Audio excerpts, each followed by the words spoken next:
puis je remercie toujours aussi le public qui est fidèle.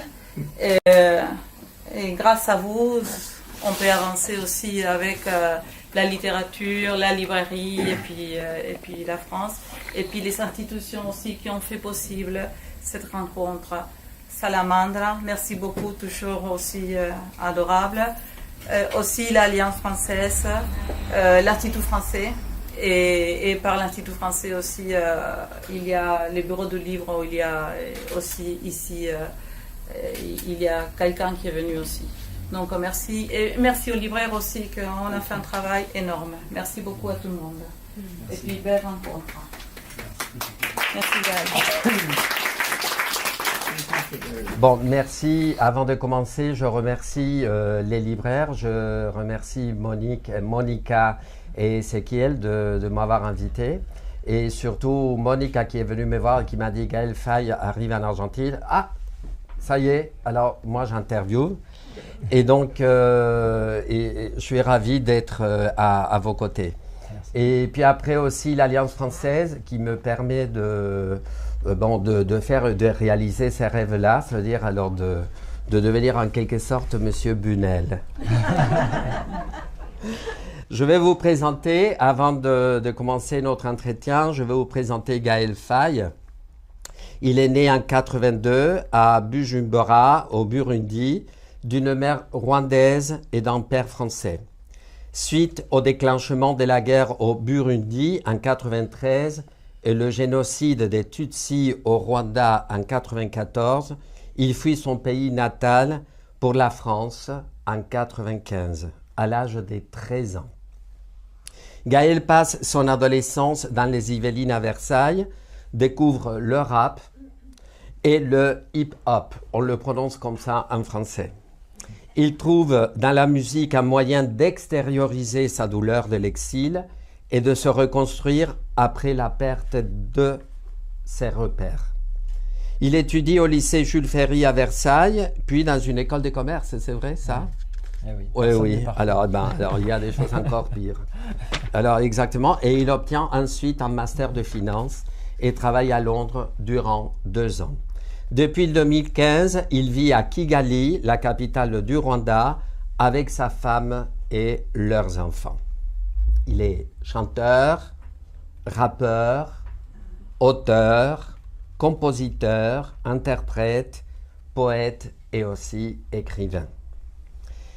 Justement, en 2016, il publie son premier roman, Petit Pays, chez Grasset, un roman que, selon les actualités, alors littéraire, a été hyper bien accueilli.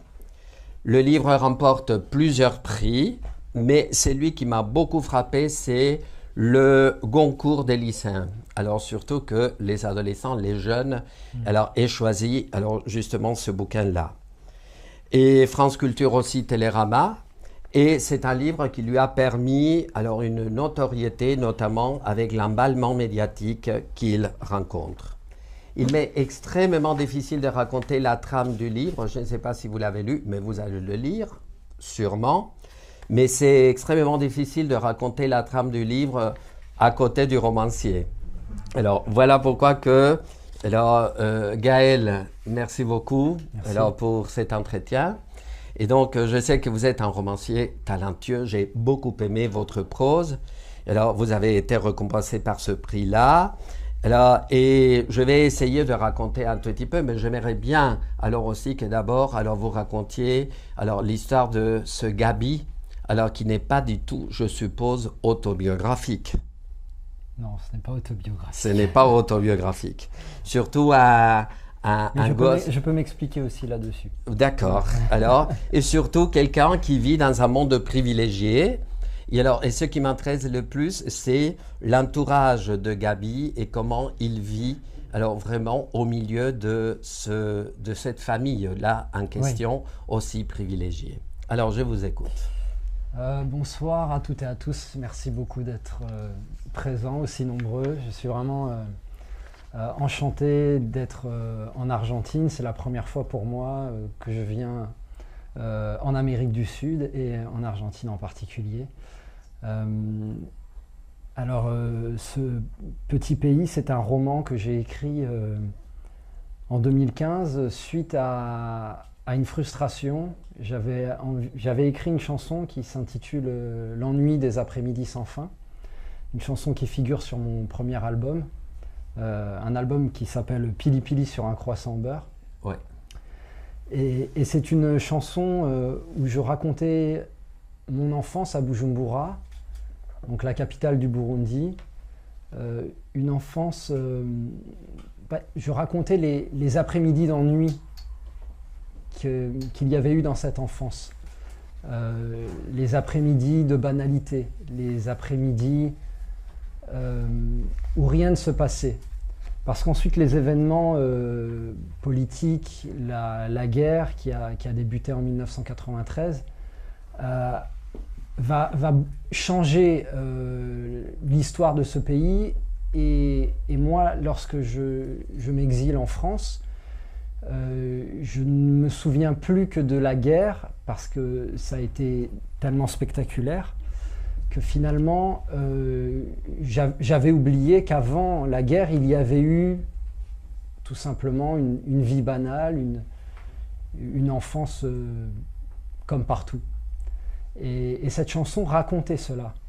Et j'avais été très frustré parce que ma maison de disques m'avait dit bah, cette chanson, elle est vraiment très ennuyeuse. Elle est trop longue, elle passera jamais à la radio, il ne faut pas la mettre sur l'album. Et mon public également, le public qui venait me voir en concert, avait boudé cette chanson. Disons que c'était celle qui fonctionnait le moins bien. Et pourtant, j'avais la sensation que c'était la chanson la plus importante que je n'avais jamais écrite. Et peut-être ma chanson, toutes les autres chansons avaient été finalement des essais pour arriver à celle-ci. Et donc cette frustration d'accoucher d'une œuvre et de ne pas être compris, j'ai cette manie de, quand j'arrive pas à rentrer par la porte, je passe par la fenêtre. Et donc je me suis dit, peut-être ce qui ne marche pas, c'est la forme. Et j'ai pensé à un roman. En même temps, le roman, c'était une forme qui me faisait très peur, parce que j'avais commencé donc à écrire des poèmes quand j'étais au Burundi, et ces poèmes ensuite, en arrivant au lycée à Versailles, comme vous disiez, Jules Ferry, dédicace, j'ai une collègue qui était, coucou, qui était donc à Jules Ferry avec moi, et on ne s'était pas vu depuis 20 ans, elle est là ce soir, donc c'est aussi une soirée particulière. Et donc c'est vrai, au lycée, les poèmes sont devenus des chansons, j'ai découvert le rap, la culture hip-hop, et donc je sentais bien que le roman était peut-être une forme vers laquelle je pouvais aller, mais c'était une forme qui m'impressionnait. Et j'ai eu de la chance à ce moment-là de rencontrer une éditrice dont le fils écoutait mes chansons et à qui j'ai fait lire le début de ce roman Petit Pays. Alors ce que je veux dire par rapport à l'autobiographie et à la fiction, on me demande souvent si c'est autobiographique. J'ai eu conscience de cela dès l'écriture, dès la rédaction du roman, qu'il y allait avoir une confusion entre la fiction et le réel, parce que le personnage que j'avais choisi était un enfant métis avec les mêmes origines que moi. Et donc au départ, j'ai voulu un peu tricher. J'ai pris un narrateur omniscient, j'ai essayé de faire raconter l'histoire soit par une voix omnisciente, soit par un personnage secondaire. Mais ce qui ne marchait pas, c'était que lorsque j'écris des chansons, j'écris à la première personne. Et donc pour ressentir le roman, pour ressentir mes personnages, j'ai eu besoin de me sentir très proche de ce héros, de Gabriel. Au début, il avait même un autre prénom, donc un prénom qui n'avait pas les mêmes sonorités que mon nom, donc Gaël Gabriel, on entend bien que c'est proche, mais Mais ça aussi, ça participait de ma possibilité de m'approprier cette histoire, de rentrer dans le personnage. C'était une façon pour moi d'aller au plus près des sensations. Et ce que je partage donc avec cette histoire, c'est les origines. Effectivement, nous avons les mêmes origines avec ce personnage. Nous avons traversé la même période politique. Lui, comme moi, avons vécu l'exil, le métissage. Mais à la différence de Gabriel, moi, je n'ai jamais été conscient ni lucide sur les événements qui se déroulaient autour de moi pendant la guerre. Les adultes se taisaient, j'entendais la guerre, je voyais des choses, mais je n'avais pas de mots pour expliquer tout cela. Alors que Gabriel est lucide sur la situation. Il découvre la situation au moment où elle se déroule. Il pose des questions. Et finalement, j'ai donné à cet enfant la lucidité qui m'a manqué. La lucidité d'adulte que j'avais, je l'ai donnée à cet enfant. Donc c'est là où je suis toujours obligé de m'expliquer sur qu'est-ce qui est de l'autobiographie, qui n'est pas de l'autobiographie. C'est que j'ai mis beaucoup de moi-même dans ce personnage, mais ce personnage ne peut pas être moi. Il y a une autre chose aussi, c'est que la structure familiale dans laquelle évolue Gabriel n'est pas la structure familiale dans laquelle moi j'ai évolué. Le personnage de la mère dans le roman est pour moi le personnage principal finalement. Yvonne, la mère de Gabriel, est vraiment le héros de cette histoire, l'héroïne. Elle a un arc d'émotion, d'engagement qui est très grand. Au départ, elle veut fuir cette région parce qu'elle pressent le danger arriver. Et lorsque le danger est là, lorsque la guerre arrive, le génocide, elle va au bout de son amour pour sa famille. Et c'est elle qui porte tout le poids de cette histoire. Et donc, par exemple, moi, ma mère vivait à Versailles à ce moment-là. Donc, il n'y a rien à voir, vraiment. Mais pour créer le personnage de Yvonne, je me suis appuyé sur des femmes que j'ai rencontrées au Rwanda, tant de femmes survivantes, tant de femmes rescapées, les femmes qui ont rebâti le Rwanda. Parce que le Rwanda d'aujourd'hui, depuis 25 ans, le pays vit en paix. Et si le pays a pu retrouver un tissu social, c'est grâce aux femmes. Les hommes étaient soit en prison, soit morts, soit en exil. Les femmes ont élevé tous les orphelins. Les femmes ont constitué des associations de veuves, ont permis de remettre la société en place. Et en même temps, ce sont les femmes qui ont payé le plus lourd tribut durant le génocide. La vraie guerre qu'il y a eu, la vraie violence qu'il y a eu, il a été fait sur le corps des femmes tutsi rwandaises à ce moment-là. Il suffit que vous lisiez des témoignages, les livres par exemple de Jean Asfeld, que vous lisiez des témoignages de certaines survivantes qui ont écrit comme Scholastique. Mukasonga, mais qui n'est pas survivante, mais je pensais par exemple à Yolande Mukagasana, à Esther Mujayao, à tant d'autres. Et donc Yvonne symbolise aussi cette figure, ce symbole de ces femmes qui sont allées au bout de cette histoire et qui aujourd'hui encore doivent vivre avec les séquelles de cette histoire. Moi, je crois personnellement, c'est-à-dire au moment où j'ai fini le livre, je ne vais pas raconter la fin parce que vous devez le lire. Et alors, mais c'est vraiment cette maman-là qui joue un rôle hyper important et surtout jusqu'à la fin. Et surtout le dernier paragraphe du livre, c'est quand même très touchant, quoi. Alors, je reviens un tout petit peu à l'enfance. Les jeux d'enfants dans une carcasse minibus, je crois, abandonné, avec une histoire tragique, parce qu'on sent cette histoire tragique alors tout autour.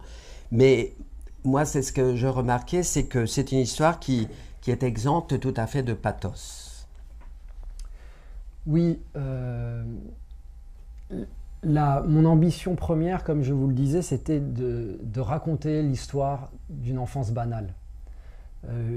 Je n'avais pas envie de raconter la guerre ni le génocide. Dans un premier temps, mon intention, c'était de dire comment, au Burundi, à Bujumbura, dans un pays de l'Afrique des Grands Lacs, les enfances étaient aussi banales que les enfances que je voyais autour de moi, en France ou je ne sais pas, en Argentine, ici. On voit souvent l'Afrique dans les médias, dans les journaux, à travers le prisme de la violence. Et moi, ce n'est pas ce que j'avais vécu avant cette guerre-là. J'avais vécu cette enfance banale et c'est ce que je voulais raconter. Et donc, c'est un paradis perdu dont il est question.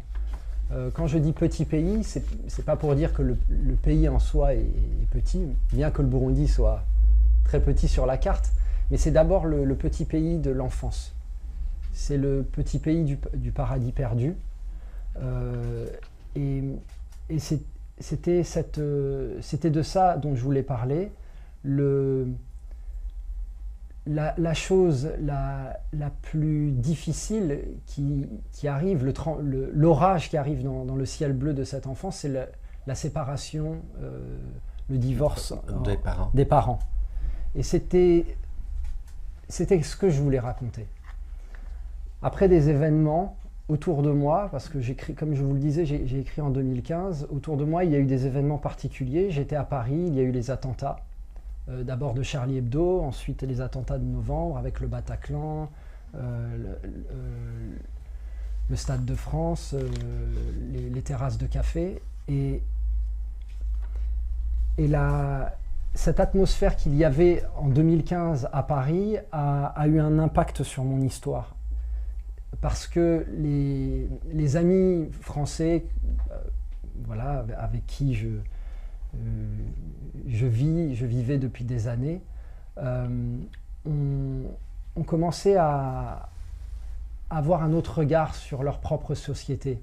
On commençait à avoir peur. On commençait à avoir des questionnements sur la violence. Et toutes ces discussions m'ont ramené, moi, 20 ans en arrière, à ce que je ressentais des discussions des adultes à Bujumbura, quand la guerre a commencé. Et je me suis dit, tiens, peut-être que ce qui manque dans cette histoire de l'enfance, c'est de ce paradis perdu, c'est de raconter aussi comment la guerre n'est jamais une explosion subite. Ce n'est pas une explosion qui arrive d'un coup. C'est une succession de petits événements qui créent les guerres. Et ça commence par exemple par les mots, par la parole, par les gestes, par les sous-entendus, par les non-dits.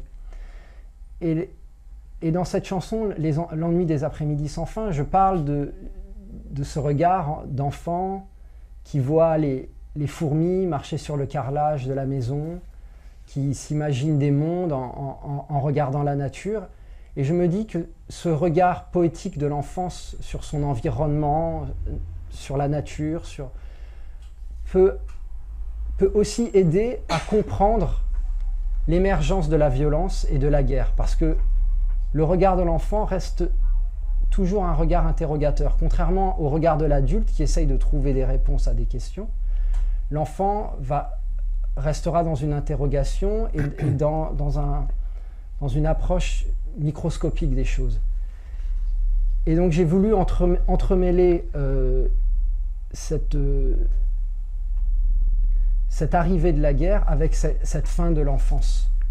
Et seul le regard de l'enfant, pour moi, me permettait de revenir sur ces années que j'avais passées et de faire le chemin inverse pour comprendre comment la guerre a pu arriver. Et parce que ce héros, Gabriel, est lucide. Je lui donne une lucidité que peu d'enfants ont. Et d'ailleurs, je pense qu'aucun enfant ne peut être lucide comme Gabriel. Et c'est ça qui lorsque j'ai trouvé ça, je me suis dit qu'il fallait que j'aille au bout de cette idée, de cette histoire. Mais c'est vraiment la contingence de cette écriture presque nostalgique avec la réalité du moment où j'écris le roman 2015 à Paris qui a permis que ce roman existe tel quel. Et tant que vous parliez, il m'est venu à l'esprit comme ça la phrase de Gavi à sa sœur par rapport à la guerre qui lui dit et la guerre, c'est rien comprendre. Oui. Alors, en Oui, fait, c'est ce regard-là Oui. de l'enfant. Et vous n'êtes pas d'un seul côté, vous êtes de plusieurs côtés à la fois, de plusieurs cultures.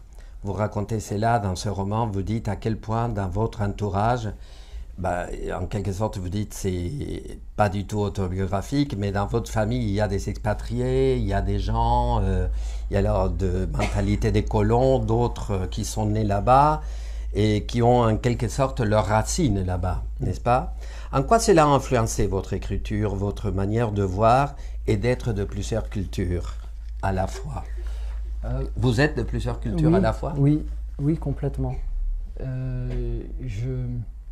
Pendant longtemps, j'ai cru que c'était une tare, d'avoir comme ça plusieurs cultures, parce que je ressentais chez mes interlocuteurs, et quand je dis mes interlocuteurs, c'est au sens large, que ce soit les sociétés dans lesquelles j'ai grandi, la société burundaise, la société rwandaise, la société française, ou que ce soit même dans la cellule familiale, j'avais toujours l'impression d'être l'autre.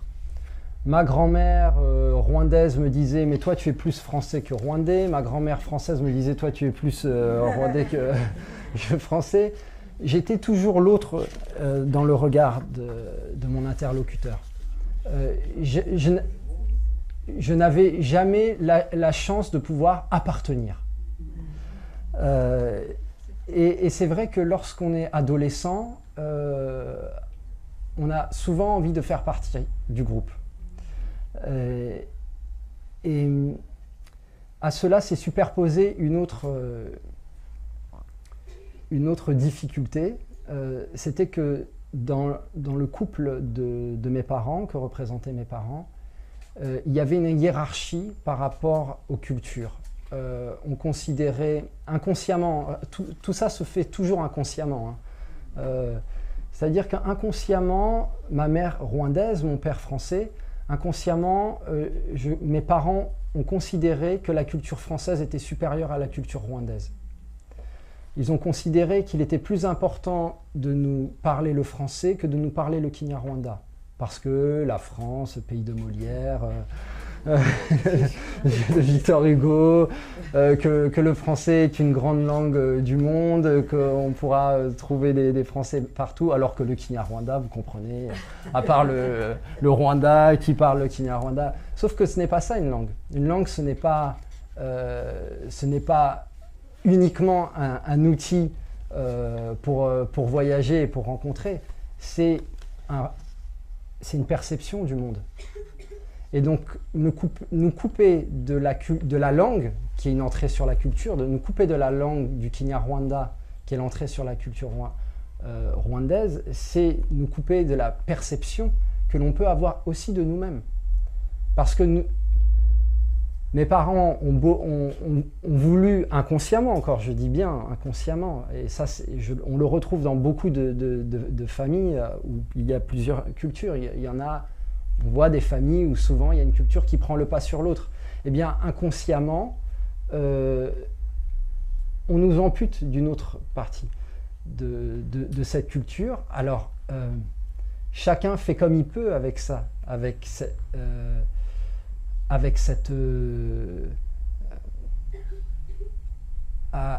déséquilibre.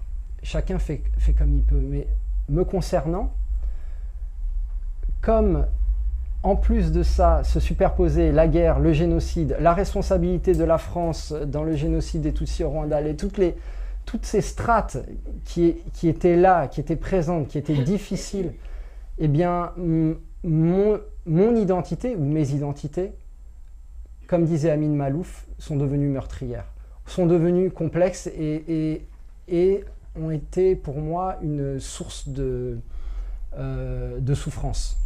Alors que je crois que plus on a de culture en soi, de langue, d'identité, et plus on est à même de ressentir le monde et de s'y sentir bien.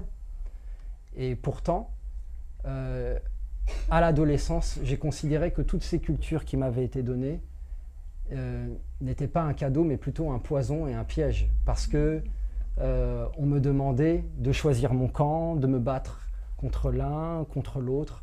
Voilà, on demande à un enfant de choisir entre son père et sa mère, finalement. D'où votre retour au Rwanda? Alors, mon retour au Rwanda c'est fait assez récemment. J'ai d'abord voulu me réapproprier, ne plus me définir dans le regard de l'autre. Je crois que pour les personnes qui ont plusieurs cultures en elles, pour finir par s'accepter, il ne faut pas attendre que l'autre nous définisse, mais il faut se définir soi-même. Et je m'explique. J'ai eu la chance immense, c'est de rencontrer la littérature des Caraïbes. Et donc haïtienne, martiniquaise, guadeloupéenne, guyanaise. Et c'est une région du monde où les gens sont métissés depuis des siècles. Voilà. C'est une région du monde, donc ça s'est pas fait harmonieusement, malheureusement. Mais en tout cas, les gens vivent avec ces différents apports. Et ils ont créé ce qu'on appelle les cultures créoles. Et c'était quelque chose que je ne connaissais pas, moi venant du Burundi, où la société est très compartimentée, avec les blancs d'un côté, les noirs, les riches, les pauvres. Je ne connaissais pas cette possibilité de faire un avec plusieurs. Il y a par exemple chez Édouard Glissant un concept qui m'a illuminé, c'est lorsqu'il parle du tout monde. Il dit que il y a les continents, les blocs, voilà, l'Afrique, l'Europe, l'Amérique, l'Asie, et puis il y a les archipels. Et il dit que le monde dans lequel nous allons, c'est un monde d'archipels, c'est-à-dire que chacun est unique comme une île, et à plusieurs, nous formons cet archipel. Il y a un lien qui nous unit. Et c'est vrai que moi, cela m'a marqué, tout comme un poème de Léon Gontran Damas, qui est un poète guyanais, qui disait dans mon sang coulent 3 fleuves, indiens, européens et africains. Tous ces poètes parlaient de moi. René Depestre parlait de moi. Aimé Césaire parlait de moi. Frantz Fanon, dans sa conclusion de Peau noire, masque blanc, lorsqu'il dit « il n'y a pas de noir, il n'y a pas de blanc, il y a un être humain », bon, il le dit mieux que ça, mais la conclusion explique cela pour l'enfant de 15 ans que j'étais, qui entendait ces paroles-là, des paroles qui ne m'avaient jamais été dites par mes parents, parce que mes parents me disaient « tu es 50-50 ». Voilà. Mes parents, c'était... Mais pas que pour moi, tous mes copains métis à Bujumbura, on disait toujours 50-50. Donc on se disait, on peut être blanc un coup et noir un autre. Mais ce que moi je voulais entendre, et ce qu'aujourd'hui je fais parce que j'ai la chance d'être papa, j'ai 2 petites filles, c'est leur dire que on est 100% de tout ce qui nous constitue. Toujours. Pourquoi ma mère aurait la chance d'être 100%, mon père aurait la chance d'être 100%, et moi, il faudrait que je sois 50-50. Et lorsque vous êtes en Europe, par exemple, alors du côté européen, alors de quelle couleur vous êtes? Moi, lorsque je suis en Europe, oui. Pour la société, je suis noir. Lorsque je suis au Rwanda, pour la société, je suis blanc. Mais pour moi, aujourd'hui, je suis métisse partout. Ouais, et ça ne me pose pas de problème. Et je n'ai plus à me justifier. Je n'ai plus à dire non, mais écoute, ceci, cela, ma mère est ceci ou mon père. Je suis ça totalement. Je suis 100% français, 100% rwandais, 100% burundais. Et je n'ai pas à me justifier par rapport à une soi-disant race pure ou identité pure. Ça, ce n'est pas mon problème. Si dans le regard de l'autre, ça l'est, c'est son problème à lui. Mais moi, j'ai accepté que plusieurs fleuves coulent en moi et que je n'en suis qu'un à présent. Voilà. Dans votre roman, Gaël, il y a une universalité du génocide. Vous évoquez, tout au début du bouquin, avant je crois qu'il y a Gabi qui demande au papa la différence entre les Tutsis, le Hutus, etc. Et le papa lui explique que la différence, c'est le nez. Oui. Et alors, vous savez que le nez crochu était dans les caricatures antisémites. Oui. Vous parlez de la circoncision, et là aussi, c'est un signe, une manière de mettre une solidarité entre différentes mémoires. Qu'est-ce que vous en pensez? Oui, alors ça, c'est vraiment très, très troublant. Vous savez, Hutu et Tutsi, pour ceux qui ne connaissent pas bien l'histoire du Burundi et du Rwanda, donc ce sont deux pays qui étaient des royaumes, qui étaient déjà des États avant la colonisation. Donc il y avait le Rwanda, le Burundi. Ce sont deux royaumes ou deux États dans lesquels on parlait la même langue. Donc le Kirundi au Burundi, le Kinyarwanda au Rwanda. Il y avait un seul dieu qui s'appelait Imana pour les deux pays. Ce sont les derniers pays à avoir été colonisés en Afrique, donc à la fin du 19e siècle. Et donc effectivement, il y avait des castes sociales. Hutu, Tutsi et toi. Bon, toi, on n'en parle jamais, c'est 1% de la population. Mais ces castes sociales correspondaient à des classes sociales, c'est-à-dire c'était des pays où la valeur suprême était la vache, c'était l'animal sacré. Donc celui qui possédait la vache était noble, était riche, et c'était les Tutsis. On devenait Tutsi quand on avait des vaches. Lorsqu'on n'avait pas de vaches et qu'on cultivait la terre, on était Hutu. Et puis il y avait la catégorie des Twa qui étaient potiers, artistes. Eh bien, ce qui s'est passé, c'est que quand les colons, alors d'abord allemands, et puis ensuite, après la Première Guerre mondiale, ce sont les Belges qui ont repris l'administration de ces deux royaumes.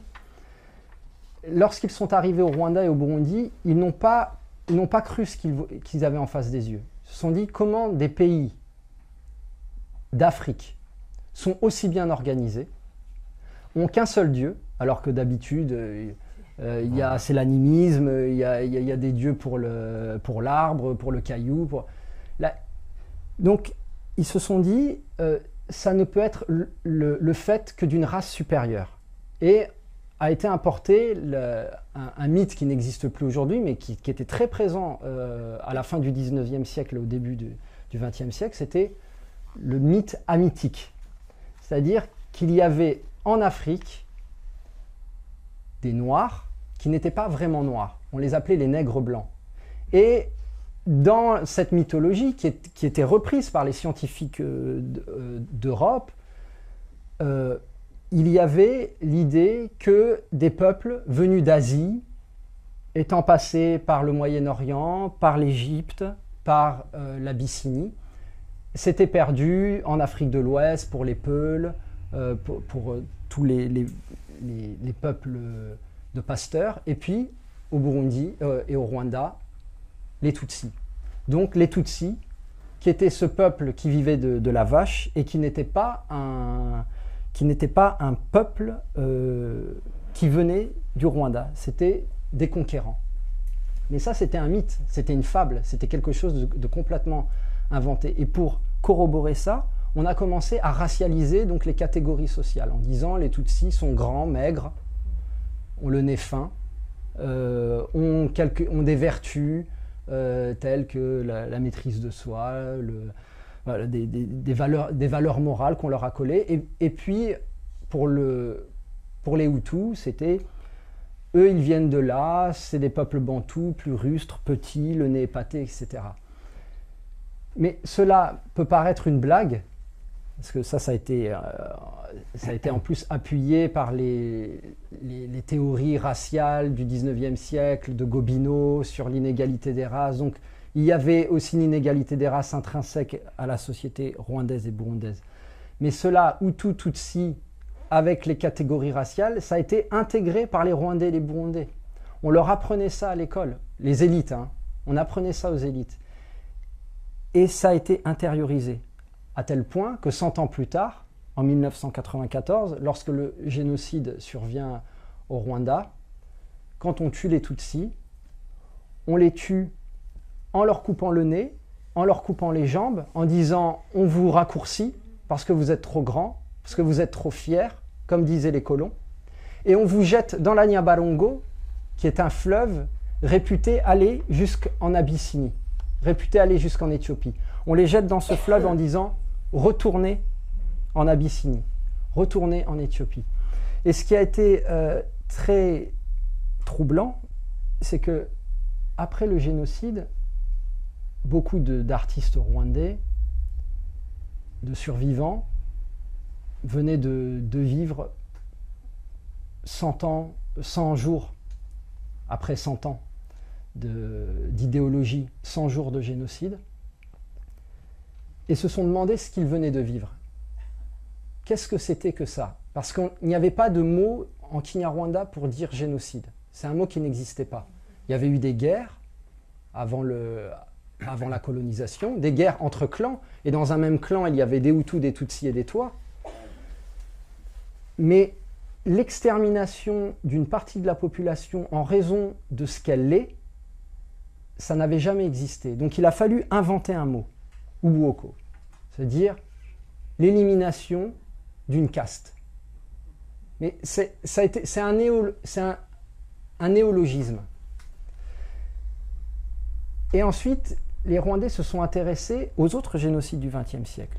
Et on a commencé à se rendre compte de ces parallèles très étranges entre ce nez, les histoires de nez. Oui, quand on disait, tu vois, tu as un nez comme ça, tu as un long nez, tu as un grand nez, tu as un nez fin, tu es Tutsi, on voyait dans la presse antisémite des années 30 en Europe, disait la même chose.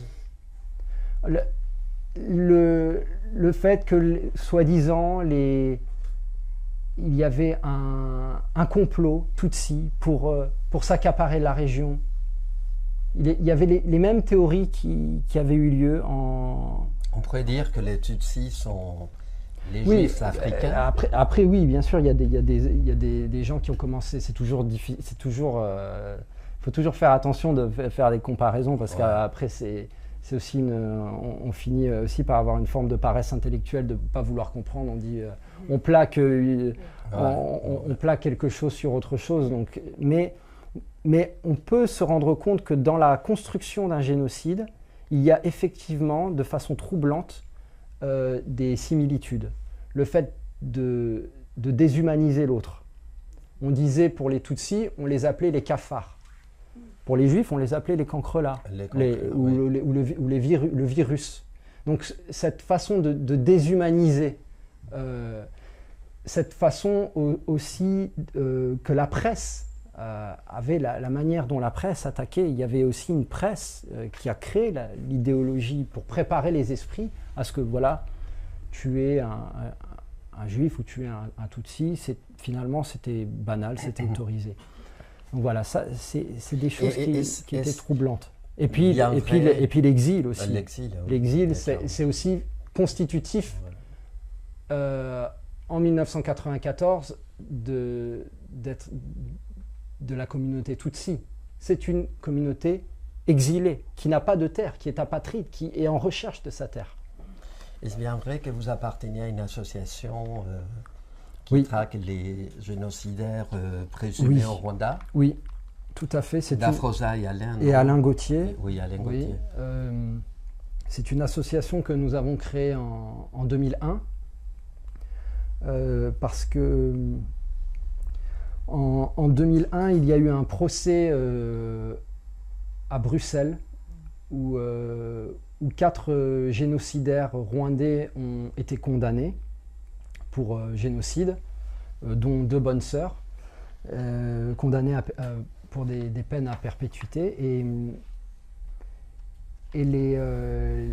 C'était un collectif de Rwandais qui avait déposé cette plainte à Bruxelles, et ils se sont retournés donc vers Alain et Dafrosa, qui sont donc les présidents de l'association.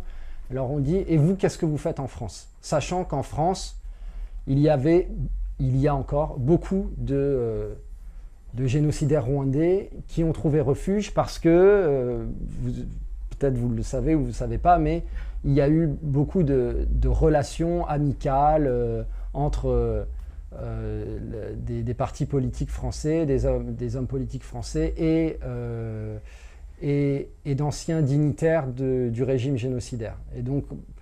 Et puis, beaucoup de génocidaires rwandais ont aussi une grande amitié pour la France.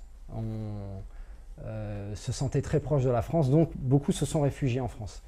Donc ils nous ont demandé tout simplement, vous, qu'est-ce que vous faites en France? Et comme en France il n'y avait aucun procès lancé contre tous ces criminels qui vivaient tranquillement, qui avaient refait leur vie, qui étaient redevenus des notables. Pour certains, par exemple, il y a un prêtre qui était un prêtre très connu pendant le génocide, qui avait un pistolet dans la soutane et qui a livré énormément de ses disciples aux miliciens, et qui lui-même est accusé d'avoir violé, d'avoir tué. Bon, il officie tous les dimanches dans une église en France, tranquillement. Et donc ça, c'est des exemples comme ça, il y en avait beaucoup. Donc étant donné que les autorités françaises ne faisaient rien, nous avons décidé de créer ce collectif et d'aller donc se porter partie civile, c'est-à-dire que nous représentons les victimes. Nous allons au Rwanda, nous allons voir les communautés où il y a eu des massacres. Lorsqu'on sait, par exemple, que tel bourgmestre ou tel homme politique a agi dans telle province, on va là-bas et les gens nous racontent et on constitue un dossier. Et à partir de ce dossier-là, on dépose plainte. Et ensuite, lorsque la plainte est recevable, les juges d'instruction français vont au Rwanda pour, eux, faire leur enquête. Et si tout correspond comme ils le souhaitent, le procès a lieu. Donc nous avons déjà déposé 25 plaintes et nous avons, pour l'instant, eu 3 procès avec 3 condamnations, dont une d'un haut gradé de l'armée qui a pris 25 ans de prison, et les 2 autres qui ont pris perpétuité pour crimes de génocide et crimes contre l'humanité. Et il faut savoir que depuis Klaus Barbie, depuis et Papon et Touvier, il n'y avait pas eu d'autres procès pour crimes contre l'humanité en France. C'était historique. Donc on a eu le premier procès en 2014. Donc vous voyez, la justice, ça met beaucoup de temps. Hein. Le temps de la justice joue toujours en faveur des bourreaux. Il faut le savoir. C'est-à-dire que le temps joue en leur faveur. Et donc sur ces 25 plaintes, nous n'avons... Là, il y a certaines plaintes qu'on a déposées déjà depuis des années. Entre-temps, les gens que l'on poursuivait sont morts de leur belle mort dans leur maison. Et donc, il n'y aura jamais de procès. Et le procès, ce n'est pas une vengeance. Le procès, ça permet de réhabiliter la victime dans son humanité. Ça permet de redire à la société, voilà, cette personne existait, elle avait une famille, des enfants, elle avait un cadre et ça a été anéanti. Ça permet de libérer la parole, de faire venir à la barre des gens qui racontent le contexte. Et ça dure des mois. Et c'est un juré français qui ne connaît rien au Rwanda, qui doit comprendre ce qui s'est passé il y a 20 ans, 25 ans au Rwanda, qui doit essayer de se représenter la société rwandaise. Et c'est eux qui condamnent ou qui ne condamnent pas. Et c'est la compétence universelle dont la France dispose. Et je peux vous dire que même si ça n'a aucun retentissement dans la société française, parce que, par exemple, pendant ces procès-là, il n'y avait quasiment aucune caméra, aucun journaliste. Alors que si vous vous souvenez des procès Papon, Touvier, ça faisait la une des journaux tous les jours pendant des semaines et des semaines et des semaines. Là, on reste dans le même travers qu'il y a eu en 1994. On se dit, bon, c'est un génocide d'Africains, c'est au fin fond. C'est pas important, finalement. Ça ne va pas intéresser. Eh bien, ça, on doit vivre avec ça en tant que citoyen français, parce que nous, on dépose plainte en tant que citoyen français. Mais ces procès, quand ils ont lieu et quand les condamnations ont lieu, je peux vous dire que les survivants sur la colline, souvent qui sont des petits paysans, qui viennent témoigner à Paris, c'est très émouvant parce que vous voyez des petites dames qui n'ont jamais quitté leur parcelle, leur petite colline, qui sont des paysannes, qui ont perdu tout, qui prennent l'avion, qui arrivent à Paris, qui viennent témoigner au tribunal sur l'île de la Cité, en face de Notre-Dame de Paris, pendant 2 jours, et après elles retournent sur leur petite colline. C'est des moments mais d'une puissance, d'une émotion tellement forte de se dire que ça existe. Et ces survivants, ces rescapés, lorsqu'on leur dit, à 10 000 km de distance, eh bien vous savez, vous êtes peut-être une survivante oubliée de tout le monde, vous avez tout perdu, vous êtes sur votre colline, mais lui, ce haut général, ce haut gradé de l'armée, eh bien, il va passer le reste de sa vie en prison. Eh bien, je peux vous dire que ça ne ramène pas les gens, mais ça apaise un peu les cœurs. Et c'est à ça que ça sert aussi, la justice. Et ça réhabilite ces survivants, de leur dire que ce ne sont pas des cafards qu'on peut écraser. Ce sont des êtres humains. Et là, la société leur permet de retrouver cette humanité. Et c'est pour ça que je pense vraiment que le travail de mémoire, les commémorations, c'est important, mais le préalable après un génocide pour reconstruire, c'est la justice. Bien sûr que la lecture a joué un rôle clé dans votre parcours. Et moi, je me pose la question si c'est, disons, à votre arrivée en France, parce que vous dites dans le livre, en France, il y a plein de bibliothèques. Ouais. Alors, vraiment, ou si c'est à travers ce personnage-là que vous avez créé, Gabi, parce qu'il y a un personnage que j'ai beaucoup aimé dans le livre, c'est Madame Ekonopoulos. Oui. Et alors, cette voisine grecque, naturellement, qui vous prête des livres. Et après, j'aimerais bien, si vous voulez, naturellement, lire un petit paragraphe que j'ai surligné. Avec plaisir. Et donc, justement, par rapport à Madame Ekonopoulos. Oui, alors, Madame Ekonopoulos. du fait que j'aime beaucoup la lecture depuis mon enfance. Oui, bien sûr.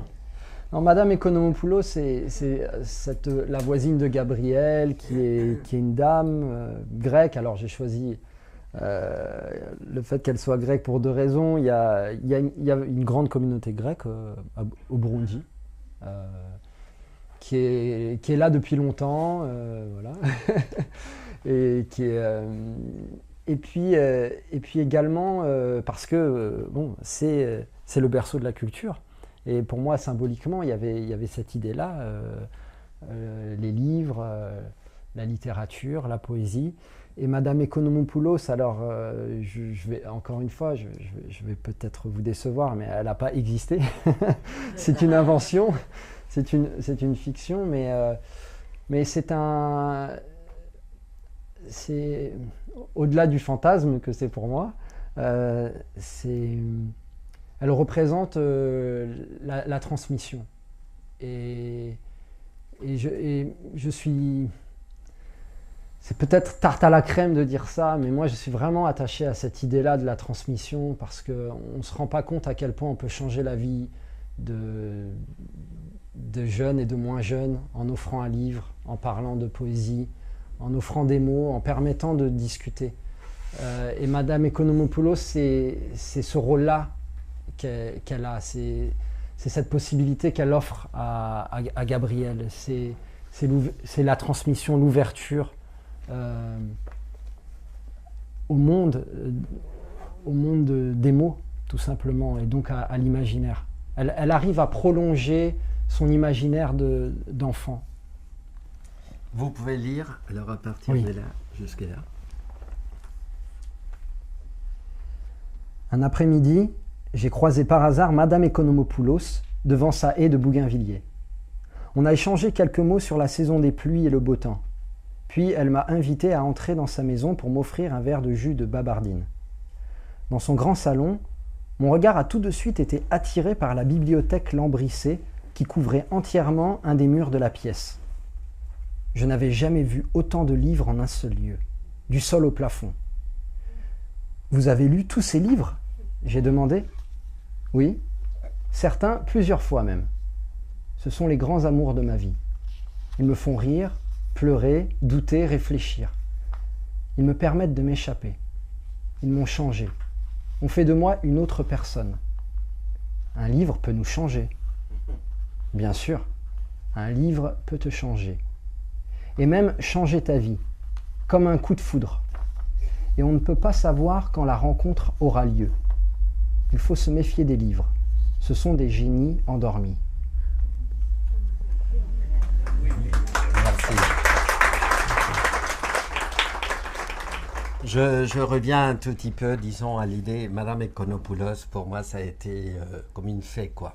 Alors, en fait, dans le bouquin, tout autour de ce monde-là, de guerre, alors, etc. Et moi, je trouve vraiment, alors, comme une effet, et la baguette magique sur le livre. Alors, à mon avis. Et comment, je vais vous poser une question, comment vous ressentez ou vous recevez les critiques du livre? C'est jamais agréable, les critiques. Eh ben, il y a des critiques positives. Oui, oui, bien sûr, les critiques positives. Mais en général comment je les reçois je pense comme tout le monde, c'est-à-dire on reçoit tous des critiques dans la vie et on essaye d'abord de savoir si elles sont constructives ou pas. Si elles parlent du mal-être de notre interlocuteur ou bien si elles parlent directement de nous. Donc c'est ça, c'est plutôt là-dessus. J'ai des collègues écrivains qui me disent ne jamais lire les critiques. Voilà, ne pas lire, ne pas écouter tout ce qui est dit, tout ce qui sort. Moi, j'essaye quand même de les lire et de les écouter en me disant que peut-être il y a des choses qui me permettront de m'améliorer.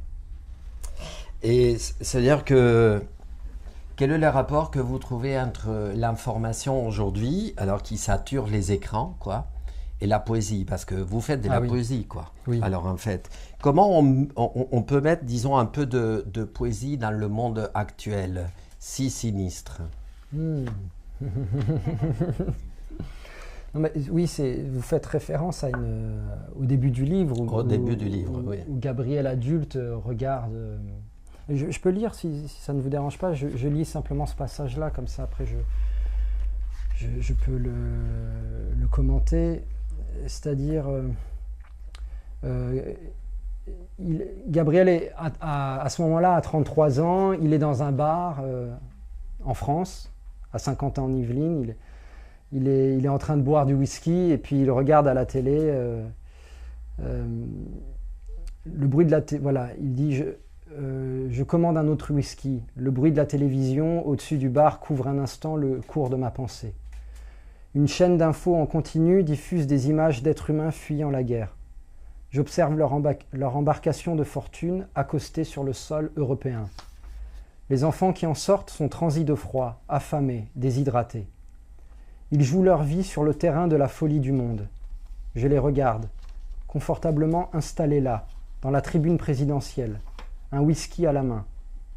L'opinion publique pensera qu'ils ont fui l'enfer pour trouver l'Eldorado. Foutaise. On ne dira rien du pays en eux. La poésie n'est pas de l'information. Pourtant, c'est la seule chose qu'un être humain retiendra de son passage sur Terre. Je détourne le regard de ces images. Elles disent le réel, pas la vérité. Ces enfants l'écriront peut-être un jour. Point. Ce que je voulais dire pour faire cette différence entre l'information et la poésie, voilà, l'information, la poésie, l'information qui dit le réel, qui constate le réel, mais qui ne dit pas la réalité. Le réel, c'est ce que l'on voit, c'est ce qu'on a sous les yeux, ce sont les statistiques que l'on nous montre, qui jalonnent tous les débats politiques, les débats télévisuels. Mais la réalité, c'est le ressenti intérieur, c'est l'âme, c'est le cœur. Et ça, pour moi, il n'y a que la poésie qui puisse atteindre, qui puisse permettre d'atteindre cette dimension-là. C'est la dimension du ressenti. Il y a des choses qui ne s'expliquent pas, mais qui se ressentent. Et la poésie, c'est ce que ça permet de faire. La poésie n'est pas là pour expliquer les choses, elle est là pour faire ressentir les choses. C'est pour ça que c'est très difficile d'ailleurs de traduire de la poésie. Ouais. Et donc je fais le rêve que lorsque je vois tous ces périls qui arrivent dans le monde, aujourd'hui, encore et qui continueront, lorsque je vois la crise dont on parle beaucoup, mais de façon biaisée en Europe, ce qu'on appelle la crise des migrants, mais voilà, ce sont des hommes, des femmes, des enfants, je préfère le mot réfugiés, eh bien, je pense qu'on ne comprendra jamais rien en regardant un flash info. Et qu'on ne comprendra par exemple jamais rien à un génocide en énumérant une liste de morts. On comprendra un génocide en lisant Primo Levi, et on comprendra la vie d'un homme, d'une femme ou d'un enfant qui a fui son pays, qui a fui la guerre pour arriver ailleurs, en lisant sa poésie. Et c'est ce que je dis, c'est que c'est ce qui restera, c'est ça, c'est cette voix intime, personnelle. Et il n'y a que, pour moi, l'art qui permet ça. Et la littérature encore plus. Je sais que, bon, c'est l'une des dernières questions. Alors, il y a des romanciers qui vous ont marqué, mais je sais qu'il y a un poète haïtien, oui, alors, qui vous a tout à fait touché, marqué, c'est un choc émotionnel, etc. Oui. Et que je sais que vous le connaissez par cœur, quoi. Oui. Sa poésie presque par cœur. Oui. Alors, je vais vous demander si vous pouvez, il y a Minerai Noir. Oui, d'accord. Et alors, si vous pouvez la réciter. D'accord. Je voudrais parler de lui avant. Il s'appelle René de Pestre. C'est un Haïtien qui vit aujourd'hui dans le sud de la France, qui est un poète immense, un très grand romancier, et qui m'a bouleversé, toute son œuvre et sa personnalité et qui il est. Et vous savez, parfois vous aimez quelqu'un, un artiste, et vous craignez de le rencontrer parce que vous dites, si ça se trouve, il ne va pas être à la hauteur de... C'est ce qui m'arrive maintenant. Ah ouais, voilà, c'est ça. Voilà, exactement. Je suis allé une fois à Carcassonne et j'étais invité là-bas dans une librairie, et puis j'ai parlé de mon amour pour René de Pestre, et la personne me dit, mais vous savez qu'il habite à côté ? Est-ce que vous voulez aller le voir demain ? Je dis, je sais pas. Et donc, je dis oui, voilà, allons-y. Ils ont appelé M. de Pestre, et je suis allé le voir le lendemain. Et il m'a accueilli chez lui. Et il avait lu mon roman. Il avait déjà lu mon roman. Et il était à la hauteur de ses écrits, de ce que j'imaginais de lui. Et ça a été une rencontre bouleversante parce que j'ai commencé vraiment à ressentir l'envie d'écrire, de ressentir la puissance de la littérature et de la poésie grâce à lui, grâce à ce poème qui s'appelle Minerai Noir. Et donc c'était très, très fort pour moi de pouvoir le rencontrer. Et donc ce poème, j'avais 16 ans. Et je me baladais dans une bibliothèque et je suis tombé dessus et je l'ai appris tout de suite par cœur. Il fait comme ça. Quand la sueur de l'Indien se trouva brusquement tarie par le soleil, quand la frénésie de l'or draina au marché la dernière goutte de sang indien, de sorte qu'il ne reste plus aucun Indien aux alentours des mines d'or. Alors on se tourna vers le fleuve musculaire de l'Afrique pour assurer la relève du désespoir. Alors commença la bousculade échevelée vers le rayonnant midi du corps noir, et toute la terre retentit du vacarme des pioches dans l'épaisseur du minerai noir. Voilà des siècles que dure l'extraction des merveilles de cette race.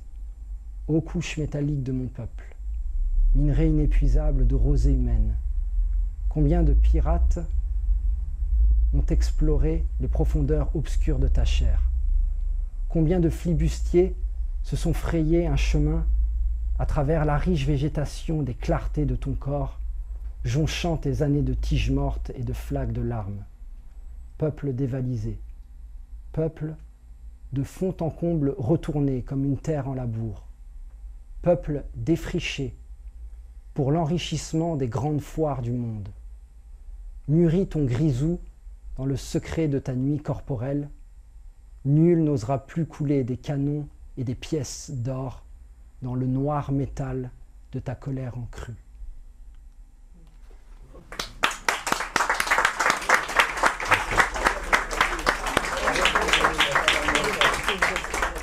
Il ne me reste qu'à vous dire merci beaucoup, monsieur Gaël Faye. Merci à vous. Et à la prochaine. À la prochaine. Alors peut-être au Rwanda. Merci beaucoup.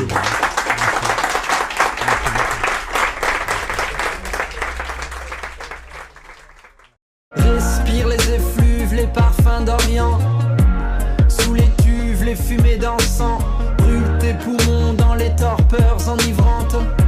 Hume les fleurs, leur senteur navrante. Laisse loin la rumeur des villes. Si ta vie est tracée, dévie. Prends des routes incertaines, trouve des soleils nouveaux. Enfile des semelles de vent, deviens voleur de feu. Défie Dieu comme un fou, refait surface, loin des fous. La fine force et faiblesse, fais de ta vie un poème.